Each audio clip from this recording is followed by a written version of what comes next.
Welcome to VBC on TV news. నేను ప్రసాద్. ముందుగా ఈనాటి ముఖ్యాంశాలు. ప్రధాని మోదీ అధ్యక్షతన నీతి ఆయోగ్ సమావేశం. అభివృద్ధి చెందిన దేశంగా మార్చే దిశగా కేంద్రం చర్యలు.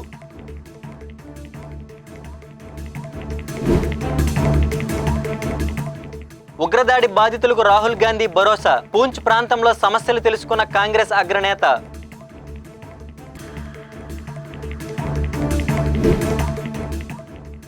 విశాఖకు వరం. అంతర్జాతీయ యోగా దినోత్సవం. 2.5 లక్షల మంది వస్తారన్న మంత్రి డోలా.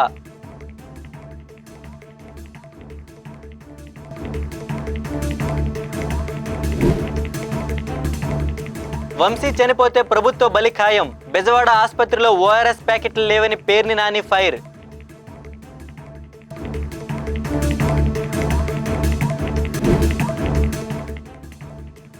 ఏపీకి వరుస ఉత్తుత్తి బాంబు బెదిరింపులు. విజయవాడ విశాఖలో పోలీసుల హైరానా.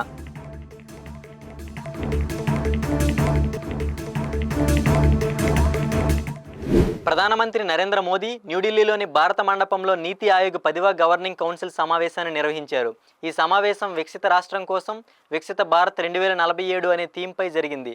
భారత స్వాతంత్ర శతాబ్దోత్సవం నాటికి దేశాన్ని అభివృద్ధి చెందిన దేశంగా మార్చే దిశగా కేంద్రం, రాష్ట్రాలు కలిసి పనిచేయాల్సిన అవసరంపై సమావేశంలో చర్చించారు. కాంగ్రెస్ అగ్రనేత, లోక్సభలో ప్రతిపక్ష నేత రాహుల్ గాంధీ పూంచ్ ప్రాంతంలో పర్యటించారు. ఇటీవల భారత్, పాకిస్తాన్ల మధ్య ఘర్షణ నేపథ్యంలో దాయాది చర్యలకు జమ్మూ కాశ్మీర్ సరిహద్దు గ్రామాలు దెబ్బతిన్నాయి. పాక్ దాడుల కారణంగా పూంచ్ ప్రాంతంలోని ప్రజలు ఎక్కువగా ప్రభావితమయ్యారు. 25 మంది ప్రాణాలు కోల్పోయారు. అనేక గృహాలు దెబ్బతిన్నాయి. ఈ క్రమంలోనే బాధిత కుటుంబాలను కలుసుకునేందుకు రాహుల్ శనివారం అక్కడ పర్యటించారు. పూంచ్లోని బాధితులను కలిసి వారి సమస్యలు అడిగి తెలుసుకున్నారు. అలాగే ఆ ప్రాంతంలోని ఒక పాఠశాలకు రాహుల్ వెళ్లి అక్కడ విద్యార్థులతో మాట్లాడారు. తన పర్యటనకు సంబంధించిన వీడియోను రాహుల్ ఎక్స్లో పోస్ట్ చేశారు. ఇక పహల్గామ్లో పర్యాటకులపై జరిగిన ఉగ్రదాడి అనంతరం రాహుల్ జమ్మూ కాశ్మీర్కి వెళ్లిన సంగతి తెలిసిందే. ఉగ్రదాడి బాధితులను కలిసి వారికి భరోసా ఇచ్చారు. ఈ ఏడాది జూన్ 21వ తేదీన జరగనున్న అంతర్జాతీయ యోగా దినోత్సవం కార్యక్రమానికి విశాఖపట్నం వేదిక కానుంది. ఈ మేరకు రాష్ట్ర ప్రభుత్వం విస్తృత ఏర్పాట్లు చేపట్టింది. ప్రధాన వేదికగా ఆర్కే బీచ్ను నిర్ణయించగా భీమిలి వరకు యోగా ఆసనాలు చేయాల్సిన విధంగా ఏర్పాట్లు జరుగుతున్నాయి. ఈ సందర్భంగా విశాఖ కలెక్టర్ ఆఫీసులో జరిగిన కార్యక్రమంలో మంత్రులు మాట్లాడారు. జిల్లా ఇన్ఛార్జ్ మంత్రి డోల బాల వీరాంజనేయ స్వామి మాట్లాడుతూ, ఇంత విశిష్టమైన అంతర్జాతీయ యోగా దినోత్సవం నిర్వహించే అవకాశం విశాఖకు దక్కడం ఎంతో గర్వకారణం అని తెలిపారు. 2 నుంచి 2.5 లక్షల మంది వరకు పాల్గొననున్న ఈ కార్యక్రమానికి అవసరమైన అన్ని ఏర్పాట్లు చేస్తున్నాం అని తెలిపారు.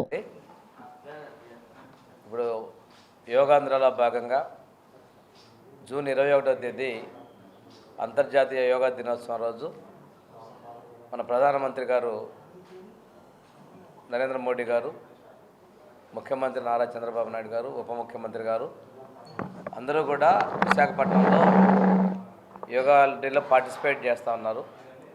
ఇంతకు ముందున్నటువంటి గిన్నిస్ బుక్ రికార్డును కూడా అధిగమించి విశాఖపట్నం వేదికగా మనం కొత్త రికార్డు సృష్టించాలనే స్థలంతో మనందరం కూడా ఈ కార్యక్రమాన్ని పార్టిసిపేట్ చేస్తున్నాం. మొన్న 21వ తేదీ నుంచి 1 నెల పాటు యోగా మాసాన్ని నిర్వహించుకుంటా ఉన్నాం. అందులో భాగంగానే వాళ్ళ ఉదయం పోలీస్ శాఖ నుంచి రిటైర్డ్ ఆర్మీ ఎంప్లాయీస్తో కలిపి హోమ్ మినిస్టర్ గారు, నేను, జిల్లా కలెక్టర్ గారు, యంత్రాంగం, మా శాసనసభ్యులు, శాసనమండలి సభ్యులు అందరం కూడా పార్టిసిపేట్ చేయడం జరిగింది. ఒక్కొక్క రోజు ఒక్కొక్క జిల్లాలో పెద్ద సంఖ్యలో ఒక్కొక్క విభాగం నుంచి ఈ విధంగా యోగా కార్యక్రమాలు రాష్ట్ర వ్యాప్తంగా చేసుకుంటున్నాం. రాష్ట్ర వ్యాప్తంగా 2 కోట్ల మందితో ఈ యోగా కార్యక్రమాలు రేపు 21వ తేదీన యోగా డేలో పార్టిసిపేషన్ చేయాలనుకుంటున్నాం. దానిలో భాగంగా ఇప్పుడు జిల్లా కలెక్టర్ గారు, అదేవిధంగా హోమ్ మినిస్టర్ గారు, నేను, మిగిలినటువంటి శాసనసభ్యులు, శాసనమండలి సభ్యులు అన్ని విభాగాలతోటి ఒక సమీక్ష కూడా తీసుకోవడం జరిగింది. అదేవిధంగా పరిశ్రమల్లో ఉన్నటువంటి వాళ్ళతో కూడా మాట్లాడడం జరిగింది. విశాఖపట్నం అనేది అంతర్జాతీయ యోగా దినోత్సవంలో జరిగేటువంటి ఒక చారిత్రాత్మక ఘట్టం, ఒక ప్రతిష్టాత్మకమైనటువంటి ఘట్టంలో మనందరం కూడా భాగస్వాములు కావాలని చెప్పేసి కోరుతున్నాం. మీ అందరూ కూడా మీ కుటుంబ సభ్యులతో సహా యోగాలో పార్టిసిపేట్ చెప్పి నేను మీడియా వారిని కూడా నేను రిక్వెస్ట్ చేస్తూ ఉన్నాను.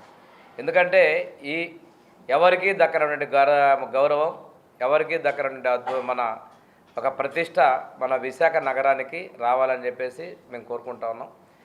ఇది ముఖ్యమంత్రి గారు కూడా ఆంధ్రప్రదేశ్ రాష్ట్రంలో విశాఖపట్నం అనేది ఆర్థిక రాజధాని. అదేవిధంగా ఇక్కడ మనకి తూర్పు తీరంలో ఉన్నటువంటి ప్రఖ్యాతమైనటువంటి ఇన్స్టిట్యూట్స్ ఉన్నాయి. ఈ ప్రాంతంలో బీచ్లో మన ప్రధానమంత్రి గారు పార్టిసిపేట్ చేస్తున్నారు. దీనికి మనం 2.5 లక్షల నుంచి 5 లక్షల వరకు కంట్రిబ్యూషన్ తీసుకున్నాం. కంటిన్యూటీ అనేది చాలా ఇంపార్టెంట్గా యోగా నిర్వహిస్తూ ఉన్నాం. అన్ని యొక్క సంస్థలు, కేంద్ర ప్రభుత్వ సంస్థలు, మన రాష్ట్ర మన ఉన్నటువంటి ప్రభుత్వ సంస్థలు, దాంతో ప్రజల భాగస్వామ్యం ముఖ్యంగా కోరుకుంటున్నాం. ఈ చారిత్రక ఘట్టంకి మనందరం కూడా సాక్ష్యంగా నిలవాలని కోరుకుంటూ, మీ యొక్క ప్రచారం కూడా చాలా అవసరం. మీడియా ద్వారా నుంచి ఈ అంతర్జాతీయ యోగా దినోత్సవ ప్రచారం కూడా చాలా అవసరం. వచ్చినటువంటి ప్రజలకు కూడా టాయిలెట్స్ దగ్గర నుంచి వారికి అవసరమైన స్నాక్స్ వరకు కూడా మనం ఏర్పాటు చేస్తున్నాం.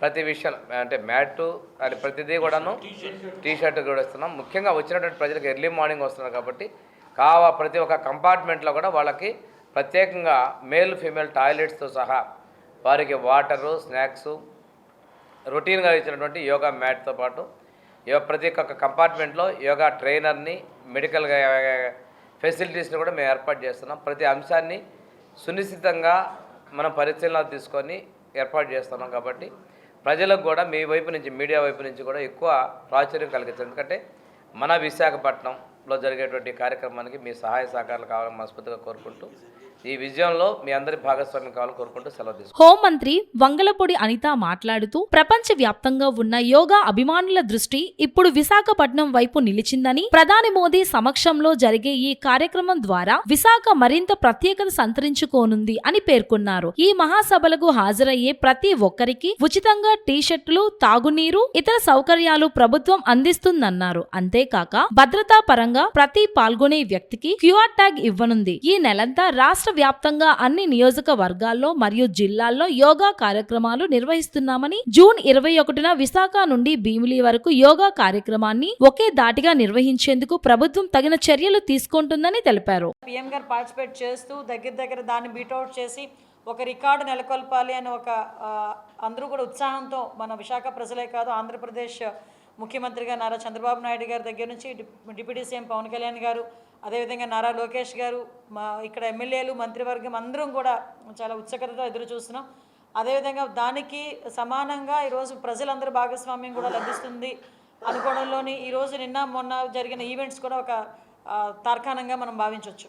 ఎందుకంటే ఈరోజు ఏదైతే మనకు 1 మంత్ ఏదైతే యోగా దినోత్సవాలు చేయాలనే ఉద్దేశంతో గౌరవ లోకేష్ గారు మనందరికీ, గౌరవ ముఖ్యమంత్రి గారి ఆదేశాల మేరకు ఈరోజు ఫస్ట్ డే మన విశాఖపట్నంలోనే పోలీస్ డిపార్ట్మెంట్ వాళ్ళు, అదేవిధంగా గ్రేహౌండ్స్ వాళ్ళు, మన ఏపీ పోలీస్, గ్రేహౌండ్స్, బెటాలియన్స్, అదేవిధంగా ex service men, fire department, వీళ్ళందరూ కూడా ఈరోజు నేవీ వాళ్ళు అందరూ కూడా పార్టిసిపేట్ చేశారు. మీరు అందరూ కూడా చూసారు. దాంట్లో మేమందరం కూడా పార్టిసిపేట్ చేశాం. ఇదొక మాకు కూడా ఒక మంచి ఎక్స్పీరియన్స్ కింద మేము భావించాలి. ఇలాగే ప్రతి డిస్ట్రిక్ట్ హెడ్ క్వార్టర్లోని కూడా ఈ నెల రోజుల పాటు కంపల్సరీగా ఒక్కొక్క ఈవెంట్ జరుగుతుంది. వీటితో పాటు సీనియర్ సిటిజన్స్, పిల్లలు, వికలాంగులు వీళ్ళు కూడా పర్టికులర్గా ఒక్కొక్క జిల్లాలో చేస్తారు. వీళ్ళందరికీ కూడా 3-4 డేస్ ట్రైనింగ్ కూడా ఇవ్వడానికి యోగా టీచర్స్ కూడా సిద్ధంగా ఉన్నారు. ఈరోజు జూన్ 21 జరిగే యోగా దినోత్సవంలో ఏదో తూతు మంత్రంగా జనాలు వచ్చారో కూర్చుంటారనేది కాకుండా వాళ్ళందరూ కూడా యోగాలో పార్టిసిపేట్ చేసే విధంగా ముందుగానే వాళ్ళందరికీ ట్రైనింగ్ ఇవ్వడానికి ట్రైనీస్ని కూడా డిపార్ట్మెంట్ వైజ్గా అక్కడికి పంపించే ఏర్పాటు కూడా మన గౌరవ కలెక్టర్ గారు కూడా చేయడం జరుగుతుంది. దగ్గర 1000 మంది పైగా ట్రైనర్స్ని కూడా ఈరోజు ఏర్పాటు చేసుకోవడం, వాళ్ళందరినీ కూడా పంపించే ఏర్పాటు కూడా చేస్తున్నాం. అదేవిధంగా స్కూల్లో పిల్లలకి జూన్ 12 నుంచి స్కూల్లో పిల్లలకి రీఓపెనింగ్ అవుతున్నాయి. వాళ్ళకి కూడా ముందు నుంచి ట్రైనింగ్ ఇవ్వడానికి ట్రైనింగ్ ఇవ్వడానికి టీచర్స్ కూడా వెళ్తారు, యోగా టీచర్స్ కూడా వెళ్తారు. వచ్చిన వాళ్ళందరికీ కూడా పార్టిసిపేషన్ సర్టిఫికేట్ కూడా వాళ్ళందరికీ కూడా అందజేస్తాం. ఇందాకే పెద్దలు చెప్పినట్టుగా వాళ్ళందరికీ వచ్చిన వాళ్ళందరికీ కూడా మ్యాట్, అదేవిధంగా ఓ టీ-షర్ట్ వాళ్ళందరికీ ప్రొవైడ్ చేసే పరిస్థితి ఉంటుంది. సో ఒక మ్యాసివ్ ప్రోగ్రాంలో, ఒక వరల్డ్ రికార్డ్ సాధించబోయే ఒక ప్రోగ్రాంలో విశాఖ ప్రజలు, చుట్టుపక్కల జిల్లాల ప్రజలందరూ కూడా భాగస్వాములు అవ్వటం మనందరం కూడా ఒక అదృష్టం కింద భావించాలి, ఒక ప్రైడ్ కింద భావించాలి. మీరందరూ కూడా దీనికి సపోర్ట్ చేస్తారని, ముఖ్యంగా ఏదైతే గౌరవ చంద్రబాబు నాయుడు గారి తాలూకా healthy wealthy Andhra Pradesh, happy Andhra Pradesh దానికి బేసే యోగాని తీసుకొని ఈరోజు ప్రమోట్ చేస్తున్నాం. దీనికి మీరందరూ కూడా సపోర్ట్ చేయాలని మనస్ఫూర్తిగా కోరుకుంటున్నాను. విజయవాడ ప్రభుత్వ ఆసుపత్రిలో ఓఆర్ఎస్ ప్యాకెట్లు కూడా లేవా అని మాజీ మంత్రి పేర్ని నాని ప్రశ్నించారు. విజయవాడ ప్రభుత్వ ఆసుపత్రికి వైద్య చికిత్స నిమిత్తం తీసుకొచ్చిన వంశీని ఆయన ఈరోజు పరామర్శించారు. అనంతరం పేర్ని నాని మీడియాతో మాట్లాడారు. వంశీ చనిపోతే ఈ ప్రభుత్వ బలి కోరడం ఖాయమన్నారు. అనంతరం ప్రభుత్వ ఆసుపత్రిలోనే డాక్టర్పై కూడా ఆయన సంచలన ఆరోపణలు చేశారు. ఏ రకంగా ప్రాణాల మీద ఇబ్బంది పడుతున్నటువంటి, ఆక్సిజన్ అన్నకో లేకపోతే ఊపిరితిత్తులు ఆడకో ఇబ్బంది పడుతున్నటువంటి ఒక పేషెంట్ ఈ రకంగా ఆయన చెప్తాడు. ఈ గవర్నమెంట్ హాస్పిటల్లో డాక్టర్ కాగితం పెన్నులు లేదండి, మా దగ్గర పెన్నులు ఇంకా అయిపోయింది, బయట మీకు నీరసంగా కనబడుతుంది, నీరసం తగ్గటానికి బయట మెడికల్ షాప్లో ఓఆర్ఎస్ ఎలక్ట్రాల్ పౌడర్ అని దొరుకుద్ది, ఓఆర్ఎస్ పైడి దారిలో జీప్ ఆపిచ్చి కొనుక్కుని వేసుకొని తాగండి సరిపోద్ది అంటే విజయవాడ ఈ గవర్నమెంట్ హాస్పిటల్లో అంటే రాష్ట్ర రాజధానిలో ఉన్న ఈ హాస్పిటల్లో ప్రాణాల మీద ఒక మాజీ శాసనసభ్యుని తీసుకొస్తే ఏంటయ్యా అంటే ఎలక్ట్రాల్ పౌడర్ దారిలో కొనుక్కోమండి. వీళ్ళ దిక్కుమాలిన బొద్దుకి ఈ ప్రభుత్వానికి ఓఆర్ఎస్ ప్యాకెట్ కూడా ఇక్కడ లేదనమాట. కనీసం వాడు సప్లై చేయాలి కదా ఎదవా, ఓఆర్ఎస్ ప్యాకెట్ కొనుక్కోమని దిక్కుమాలినటువంటి దిగజార్చి ఈ హాస్పిటల్లో వైద్యం అంటే ఒక్కొక్కరి చావుకి లేదా ఒక్కొక్కరి పతనానికి, నాడు ఎన్టీ రామారావు పతనానికి వంగవీటి రంగా గారి మరణం కారణమైతే ఖచ్చితంగా వంశీకి ఏమన్నా అవనండి మీ కుట్రల వల్ల వంశీ మరణమే మీ ప్రభుత్వాన్ని బలికి పోతుంది, మీకు బలి తీసుకుంటుందని కూడా మీకు హెచ్చరిక జారీ చేస్తూ, ఎంత దౌర్భాగ్యులు అంటే వీళ్ళు ఒకరిని మాజీ మంత్రిని ఒకరిని అరెస్ట్ చేసి తీసుకొస్తే ఒక నేరం మీద ఏముందో తెలియదు మనకి. అతనికి ఫైల్స్ ఉంది వెంటనే వచ్చేయాలి, ప్రాణం పోతుంది, ఫైల్స్కి ప్రాణం పోతుంది. లబలబలు ఆడిపోయారు రాష్ట్రం చంద్రబాబు దగ్గర నుంచి మొత్తం అంతా కూడా. ఫైల్స్కి తెచ్చి రమేష్ హాస్పిటల్లో వైద్యం కావాలంటే ఇతనికేమో ఊపిరాట్లేదు, ఊపిరితిత్తుల్లో సమస్య ఉందని చెప్పుకుంటా రోజు కోర్టు తీర్పు మీదకు రోజు రాత్రిపూట జైలు సెల్లులో ఆక్సిజన్ పెట్టుకుని సిపిఆర్ మిషన్ రోజులు గడుపుతుంటే ఒక్కరోజు వీళ్ళ తరపున పనిచేస్తే మాత్రం ఫైల్స్ ఉన్నాయని చెప్పి ఎప్పుడో ఫైల్స్ ఆపరేషన్ చేయించుకుంటే ఫైల్స్ ఆపరేషన్ అయింది చచ్చిపోతాడు. ఫైల్స్ ఆపరేషన్ ఏంటి కేసు వంశీ మీద కేసు అంటే చంద్రబాబును ముఖ్యమంత్రిగా ఉన్నప్పుడు వల్లభనేని వంశీ తెలుగుదేశం పార్టీ ఎమ్మెల్యేగా ఉండి దొంగ పట్టాలు పంచిపెట్టాడనేటువంటి అభియోగం. మరి ఆ ప్రభుత్వాన్ని నడిపిన ముద్దాయి చేయిద్దా, అప్పుడున్న రెవెన్యూ మినిస్టర్ని ముద్దాయిని చేయిద్దా? తప్పుడు ప్రభుత్వం మీదే కదా. మీరు ఏవేదైతే వాళ్ళ వంశీ మీద అభియోగం చేస్తున్నారు, దొంగ పట్టాలు పుట్టించి పట్టాలు పంచిపెట్టాడు తెలుగుదేశం ప్రభుత్వానికి కారణం మీరే కదా. మరి మీరు ముద్దాయిలు అవరా, తండ్రి కొడుకులు ముద్దాయిలు అవరా? కాబట్టి మీ ఏపోడు అంటే మీ జెండా మోస్తే ఏ పాపాలు చేసినా పర్లేదు, మీ జెండా మోస్తే పాపాలు చేసిన వాడికి 10 రోజుల క్రితం ఫైల్స్ ఆపరేషన్ అయితే అది ప్రాణం పోతుంది. మాత్రం ఊపిరితిత్తులు ఇబ్బంది ఉన్నా కూడా ఇక్కడ వైద్యం ఇవ్వకూడదు. ఇటువంటి దుర్మార్గ పోకడలు ఈ ప్రభుత్వంలో జరుగుతుంది. దేన్నైనా వైఎస్ఆర్ కాంగ్రెస్ పార్టీ నిన్న ఒకరిని చూసాం మనం దాచేపల్లిలో, పశువు కంటే హీనంగా భాస్కర్ రావు అనే ఒకడు తెలుగుదేశం వాడి కారు వేసుకొచ్చి మఫ్టీ బట్టల్లో ఎక్కి ఏ రకంగా కొట్టారో ప్రపంచం అంతా. ఇవాళ ఇక్కడ ఈ మత్తు డాక్టర్ హాస్పిటల్లో ఉద్యోగం వచ్చిన కాడి నుంచి ఈ బెదవాడ హాస్పిటల్లోనే ఉద్యోగం. విజయవాడ నగరంలోని బీసెంట్ రోడ్లో ఉన్న ఎల్ఐసి భవనానికి ఇవాళ బాంబు బెదిరింపు వచ్చిన సంగతి తెలిసిందే. గుర్తు తెలియని వ్యక్తి కంట్రోల్ రూమ్ కి ఫోన్ చేసి బాంబు పెట్టినట్లు బెదిరించాడు. దీంతో అప్రమత్తమైన పోలీసులు బాంబు స్క్వాడ్ బీసెంట్ రోడ్లోని దుకాణాలను తనిఖీ చేశారు. ఈ నేపథ్యంలో అక్కడి షాపులను క్లోజ్ చేశారు పోలీసులు. అయితే ఎక్కడా బాంబు ఉన్న ఆనవాళ్లు లేకపోవడంతో ప్రజలు అధికారులు ఊపిరి పీల్చుకున్నారు. ఇటు వైజాగ్ రైల్వే స్టేషన్ లోనూ బాంబు అలజడి రేగింది. ఎల్టీఐ ఎక్స్ప్రెస్ లో బాంబు పెట్టినట్లు ఓ అగంతకుడు కాల్ చేయడంతో అధికారులు అలర్ట్ అయ్యారు. స్టేషన్ కు రైలు చేరుకోగానే బాంబు స్క్వాడ్ తనిఖీలు జరిపింది. S2 కోచ్ లో అనుమానాస్పద బ్యాగ్ గుర్తించింది. అయితే అందులో ఎలాంటి పేలుడు పదార్థాలు లేవు. దీంతో అంతా ఊపిరి పీల్చుకున్నారు. ఒక మొబైల్ నంబర్ నుంచి బాంబ్ థ్రెట్ కాల్ రావడం జరిగింది. ఆ థ్రెట్ కాల్లో ఏం చెప్పారంటే పాకిస్తాన్లో లాహోర్ నుంచి ఫోన్ చేస్తున్నాను, విజయవాడలో బాంబు పెట్టడం జరిగింది అని పోలీస్ కంట్రోల్ రూమ్కి ఫోన్ వచ్చింది. ఆ ఫోన్ వచ్చిన తర్వాత మేమందరం local police, GRP, RPF officials అంతా అలర్ట్ అయ్యి రైల్వే స్టేషన్ విజయవాడలో తనిఖీలు చేపట్టడం జరిగింది. దీనికి bomb disposal squad, dog squad, GRP, local police, మా RPF సిబ్బంది అందరం కలిసి విజయవాడ రైల్వే స్టేషన్లోని అన్ని ప్లాట్ఫామ్లు తరోగా చెక్ చేయడం జరిగింది. అయితే మనకి ఎటువంటి అనుమానాస్పదమైనటువంటి పదార్థాలు దొరకలేదు. ఈ టైంలో LTTE విశాఖపట్నం ట్రైన్ రావడం జరిగింది. ఈ ఈ మొబైల్ ఆర్ఆర్పేటలో లొకేట్ అయింది. సో ఆ టైంలో ఎల్టీటీ విశాఖపట్నం ట్రైన్ అక్కడ ఉండటం వల్ల ఒకవేళ దానిలో ఏమన్నా ఉంటుందేమని చెప్పి దాని దువాళ్ళ కూడా ఆ ట్రైన్ చేయించడం జరిగింది. అక్కడ కూడా ఏమీ ఎటువంటి అనుమానాస్పద పదార్థాలు దొరకలేదు. ఇప్పుడు ఆ ట్రైన్ విశాఖపట్నం చేరబోతుంది. మేము విశాఖపట్నం జీఆర్పీ, ఆర్పీఎఫ్, లోకల్ పోలీసుకి కూడా ఇన్ఫర్మేషన్ ఇవ్వడం జరిగింది. ఆ ట్రైన్ విశాఖపట్నంలో కూడా తరోగా చెక్ చేయడం జరుగుతుంది. విజయవాడకు సంబంధించి అన్ని ప్లాట్ఫామ్స్, అనుమానాస్పద ప్లేస్లన్నీ తరోగా చెక్ చేయడం జరిగింది. అయితే ఇక్కడ ఎటువంటి అనుమానాస్పద పదార్థాలు దొరకలేదు. పేలుడు పదార్థాలు కానీ ఎటువంటివి అనుమానాస్పద పదార్థాలు దొరకలేదు. అందువల్ల ప్రయాణికులు ఎటువంటి భయపడాల్సిన పని లేదని చెప్పి ఇందుమూలంగా తెలియజేయడం అవుతుంది. Thank you. తెలంగాణ సంపదను ముఖ్యమంత్రి రేవంత్ రెడ్డి ఢిల్లీకి దోచిపెడుతున్నారని మాజీ మంత్రి బీఆర్ఎస్ అగ్రనేత కేటీఆర్ సంచలన ఆరోపణలు చేశారు. కాంగ్రెస్ పార్టీకి తెలంగాణ రాష్ట్రం ఏటీఎంగా మారిందని అన్నారు. రేవంత్ రెడ్డి పాలన బీఆర్ఎస్ పై నిందలు, బిల్డర్లతో దందాలు, ఢిల్లీ పెద్దలకు చందాలు అన్న చందంగా నడుస్తుందని ఆగ్రహం వ్యక్తం చేశారు. రేవంత్ రెడ్డి మాటల మనిషి కాదు, మూటల మనిషి అని ఆ పార్టీ నేతలే ఆరోపిస్తున్నారని, అది నిజమని తాజాగా తేలిందని చెప్పారు.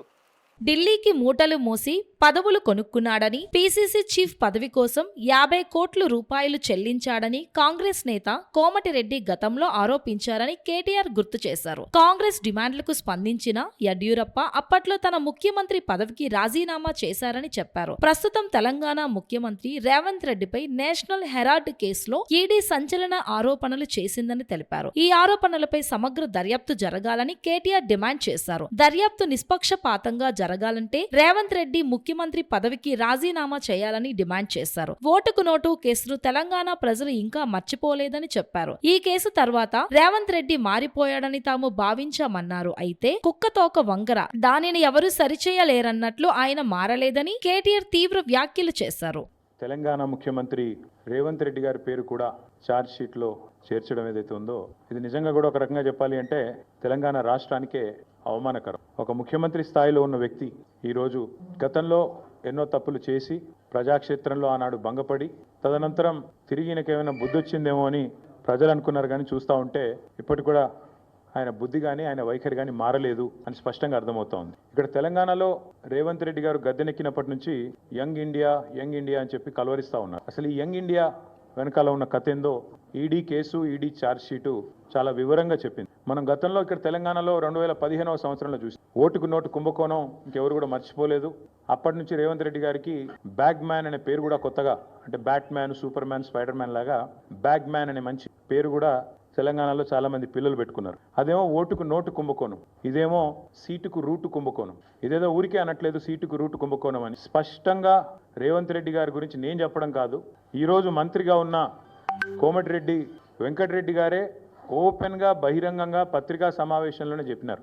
ఈయన 50 కోట్లు పెట్టి పిసిసి అధ్యక్ష పదవి కొనుక్కున్నాడు అనే మాట ఆ రోజు స్వయంగా ఈనాటి మంత్రి, ఆనాటి ఎంపీ కోమటిరెడ్డి వెంకటరెడ్డి గారు చెప్పిన మాట. కానీ సరే, వెంకటరెడ్డి గారు చెప్పిన దానికి ఆ రోజు ఆధారాలు లేకపోవచ్చు, కానీ ఈరోజు ఆధారం ఉంది అంటూ ఎన్ఫోర్స్మెంట్ డైరెక్టరేట్ వారు ఛార్జ్ షీట్లో స్పష్టంగా ఎవరు డబ్బులు ఇచ్చారు, ఏ పొజిషన్ అమ్ముకున్నారు, ఎన్ని డబ్బులు ఇచ్చారో కూడా స్పష్టంగా చెప్తా ఉన్నారు. ముందేమో ఆనాడు పీసీసీ కోసమేమో సూటుకు, ఆనాడు పీసీసీ పదవి కోసం బ్రహ్మాండంగా ఆ రోజు డబ్బులు ఇచ్చి 50 కోట్లు ఇచ్చి తెచ్చుకున్నారని వాళ్ళ కాంగ్రెస్ నాయకులు చెప్పిన మాట.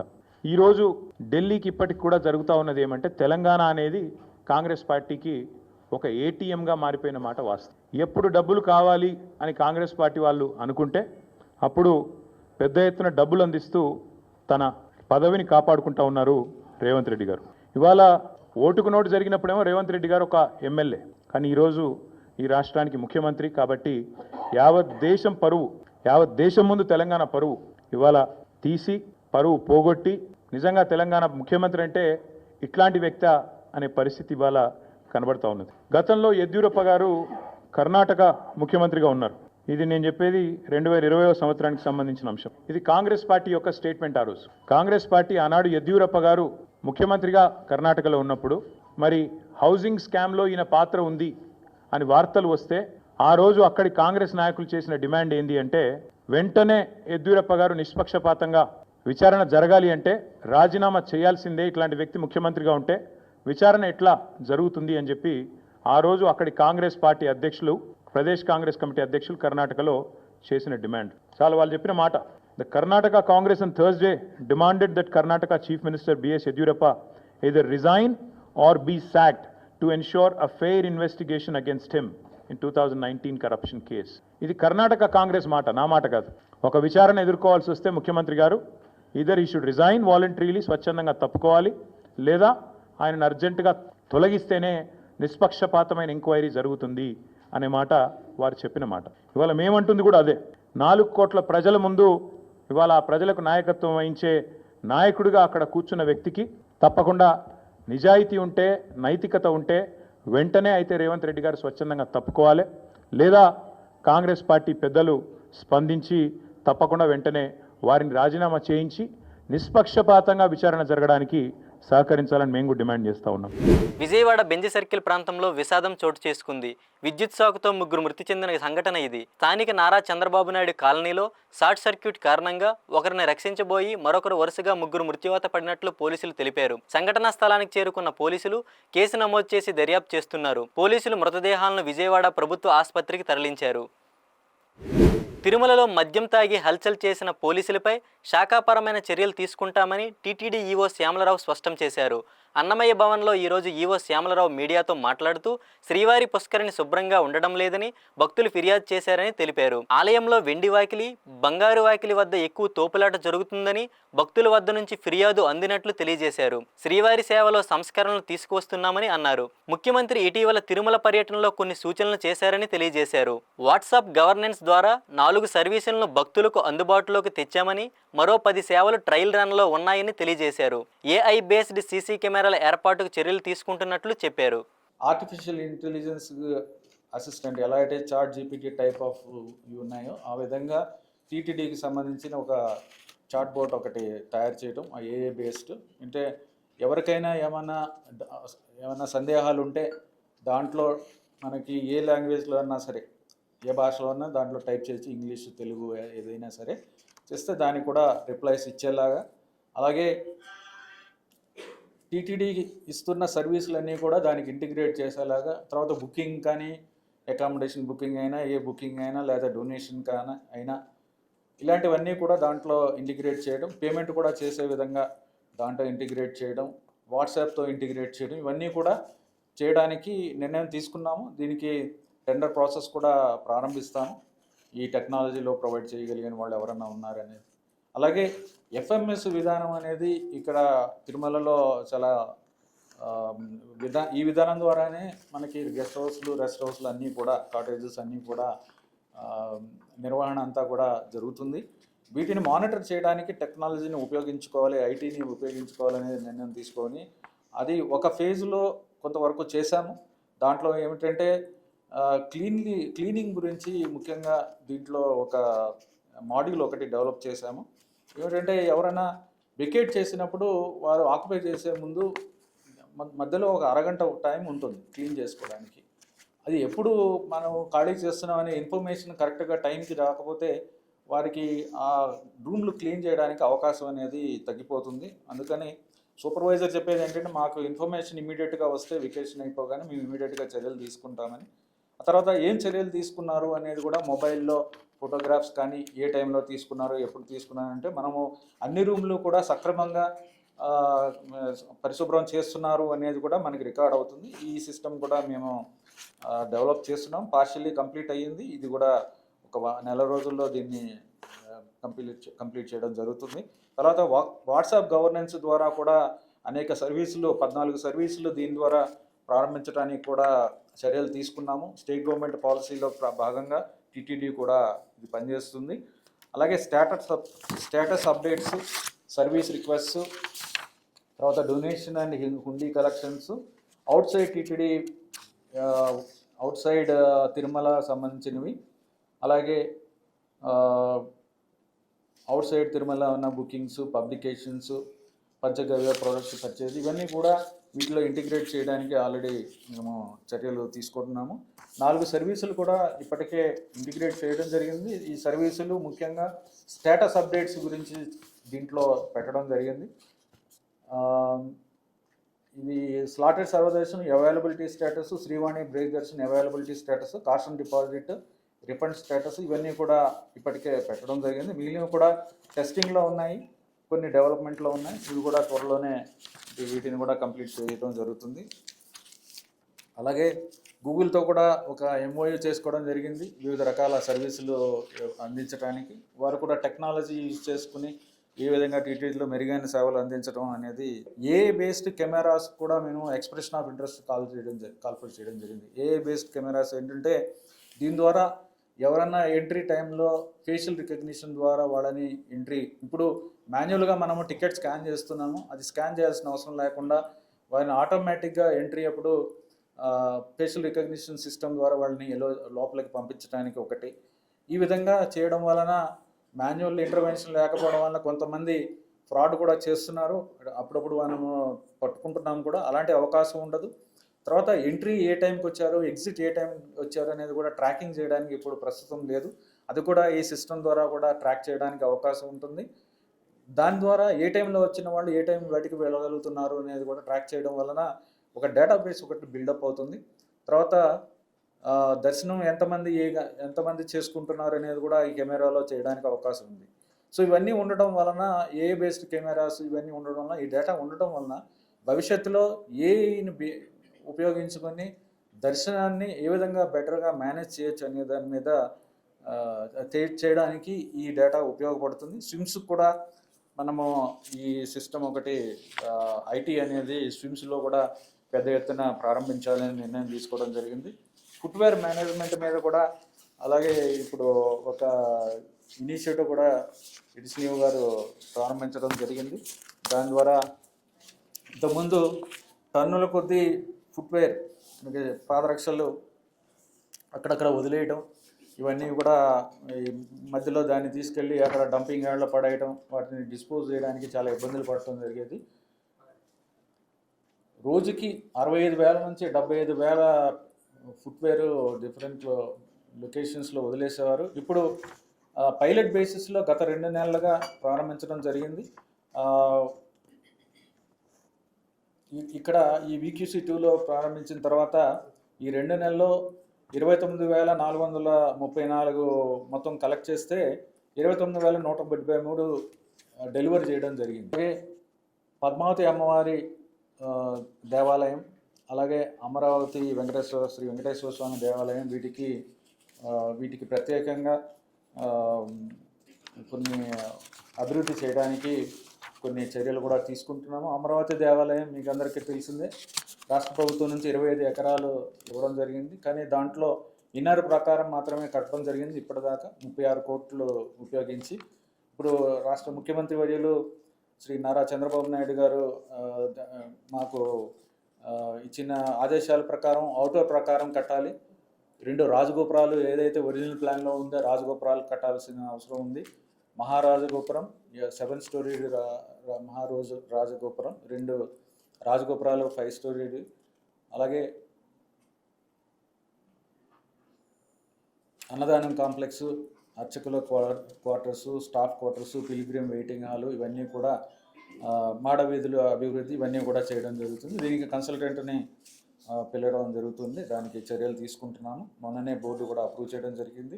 పద్మావతి అమ్మవారి దేవాలయానికి కూడా అనేక రకాల అక్కడ భక్తులు ఇబ్బందులు పడుతున్నారు. అక్కడ ట్రాఫిక్ రద్దీ చాలా ఎక్కువగా ఉంటుంది.